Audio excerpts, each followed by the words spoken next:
House prices to bounce back in 2021. Let's have a look. Hello everyone, Florian.heise here and welcome to another episode of HeiseSays. Grab your Steiner coffee and let's have a look at this article from ABC, which is telling us that house prices are going to bounce back in 2021 after modest falls, according to CBA predictions. Remember when CBA were predicting quite significant falls and some of their executives were selling their mansions in Sydney? Well, we'll see. We'll see if that's still legit. That's still legit. I mean, I love how they show this picture here. I mean, this is just average housing. This is the problem. When people tell you housing always goes up, buying good quality stuff, get a suburb, you're paying for the land. I mean, this is just workers' accommodation for the 21st century, guys. Don't get me wrong. Perfectly fine. I've got it too. Shouldn't be worth like $800 to $1 million some of these things. If we look at the median prices, I mean, it's just utterly depressing. 866 median value in Sydney, 678 median in Melbourne. Even 500, $500,000 in Brisbane.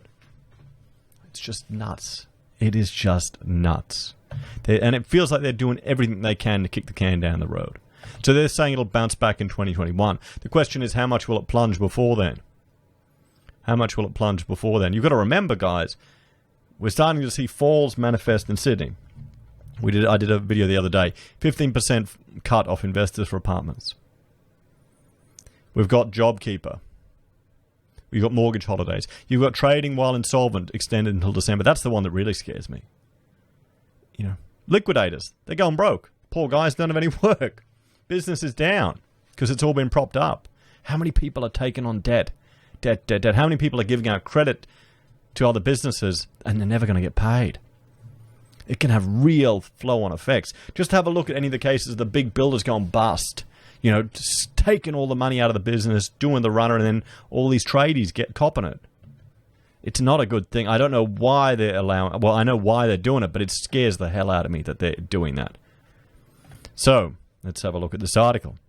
Australia's biggest home lender says house price falls so far during the pandemic have been surprisingly small, and its internal modelling is predicting a quick rebound everywhere except Melbourne. Why? I'd like to see why. I mean, we haven't really seen the impact of this recession. Are they hoping everything will return back to normal next year? Is that what the hope is? I mean, don't get me wrong. I'd be fine if, making money on buying a property is the easiest bloody money I've made my whole life. You buy it and you just sit there and it goes up in value. There's no work. It's just luck. Sure, I'm painting it and slowly renovating, but that's not going to add any value. The value for me is the land, pretty much. It's the land. My house, we pretty much bought for the land, to be honest. The Commonwealth Bank's, because my house needs that much work, guys. The Commonwealth Bank's economics team initially forecast an average of 10% slide in property prices nationally when the first wave of Australia's coronavirus pandemic was at its peak in April. Although, in a May trading update, the bank revealed that it had run a stress test using the worst-case assumption of 32% property price crash. The RBA looked at 40%. Yesterday, there were other articles where senior people in banking were talking about 15%. But everyone is talking about a property correction. So it's not just Martin North now. It's everyone is talking about it. However, with the pandemic currently contained in all states and territories except Victoria, CBA has reduced its base case forecast to an average capital city property price fall of just 6%. I mean, a 6% fall. I think that'd be, bloody miracle if we get away with a 6% fall, everyone. It would be a miracle. Let's just jump over here. We'll go to the indicators. This is Trading Economics. If you've watched this channel, you've definitely seen me visit this website many times. And, okay, they're talking a 6% fall. Look at that. That's our GDP fall, everyone. And that's probably,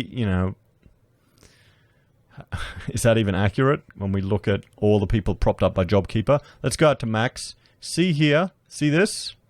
That's the recession Australia had to have. Okay? 6% property fall. Do you think? That forecast includes a worse outcome for Melbourne, which is tipped to see a 12% fall in prices from pre-pandemic levels at the beginning of April. The best case scenario happened for all states other than Victoria, where the downside scenario materialised, CBA's head of Australian economics, Gareth Arad, noted in the report. CBA is experiencing price falls across the country, is expecting price falls across the country to bottom out during the first few months of 2021, with a recovery in home values tipped for the second half of 2021. The bank is tipping that home values will rise by around 3% from their low point over the second half of next year. He also noted that Sydney and Melbourne had the strongest price gains coming into the pandemic, meaning that price levels in the two cities last month remained nearly 10 and 6% respectively above the levels seen a year earlier, despite the pandemic recession. The recession has only just begun. We're not seeing forced sales yet. Outside the two biggest capitals, and what about the exodus? What about the Melbourne exodus? Or maybe most people will just stay there. It'll be interesting to see how many people want to leave Melbourne. It really will be. Outside the two biggest capitals, I mean, if all the free-thinking people and liberty-focused people pull out of Melbourne, it's just going to degenerate even more into a Victoria will go even more left then. It really will turn into our California. It really will. When are Queenslanders going to start having on the back of their trailer, leaving Victoria for good? Did I say Queenslanders? I meant Victorians. We're that. I grew up in Victoria, guys. We were one of the Mexicans that came up in the early 90s. That's why I didn't know what rugby was when I came up here. We only had AFL. So outside the two biggest capitals, Mr. Arad is tipping solid price rises for Canberra, Hobart and Adelaide, with fairly steady prices for Darwin and only modest falls for Perth and Brisbane. We had always expected Melbourne and Sydney to underperform relative to the national average, he explained. The New South Wales and Victorian economies have more exposure to the more heavily impacted service sectors and less exposure to some of the more insulated sectors like mining and agriculture. In addition, the Sydney and Melbourne housing markets are more reliant on strong population growth via net overseas migration to underpin demand. So risks are skewed to the downside. However, while CBA lifted its base case forecast for house prices, it also warned there is not much upside left in its current forecast. Relative to our updated forecast, the risks are skewed to the downside, he said.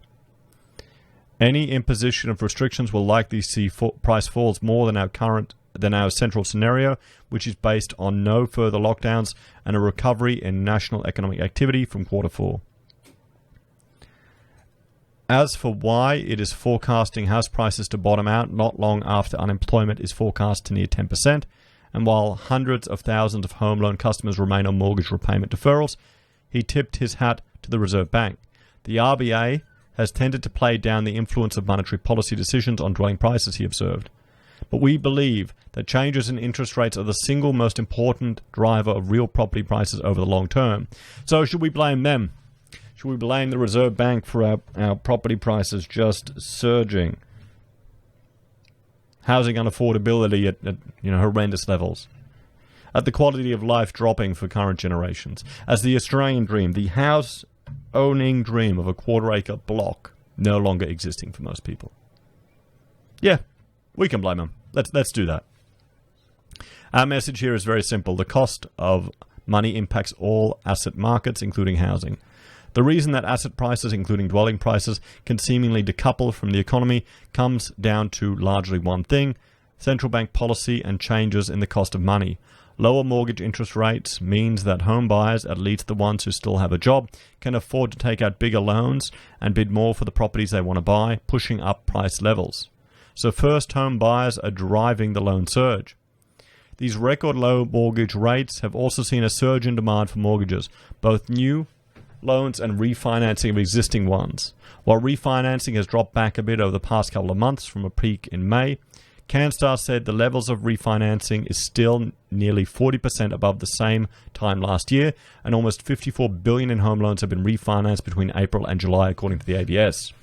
Our internal data shows that many borrowers are locking in very low fixed mortgage rates, observed CBA economist Christina Clifton.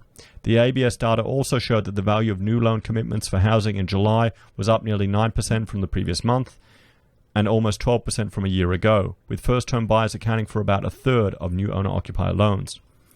In spite of Melbourne's relapse into lockdown in early July, new housing lending is up, but the closure and hit to consumer confidence may yet result in a downturn in months to come, said CanStar's Stephen Mackenbecker.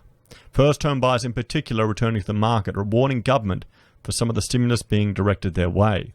Investors are showing little appetite for a strong return to the market, with investment lending down 5.1% from July last year, and the property market will have to look elsewhere for stimulus. Investors are starting to leave the market. We've started to see that happening. People are struggling to get tenants. Rents are falling for the first time. Don't they see this? So this is reflected in Westpac's Consumer Confidence Survey, also out today, which shows that less than 10% of people regard property as the wisest place for their savings, down from the previous reading and well behind the third of people who favoured bank deposits despite low falling savings interest rates. The house price expectations reading lifted by almost 22% in September, but still remains 37% below the average level for the 6-month period. On balance, people still expect house prices to fall. What do you all think, everyone there? You think that property will rebound next year? Or will we only really start to see the issues manifest? Or will the government do whatever they can to kick that can down the road? As always, please like, share and subscribe to the channel. Let me know your thoughts and opinions in the comments below. If you're a fan of the channel and want to support us, there are a few ways you can. You can join the channel on YouTube or Patreon. You can support us using our affiliate links at Amazon, eBay, Independent Reserve or Kucoin. You can buy merch from HeiseSays, use Gold Pass from the Perth Mint, or support us via PayPal. Take care, have a great day. I'll see you next time.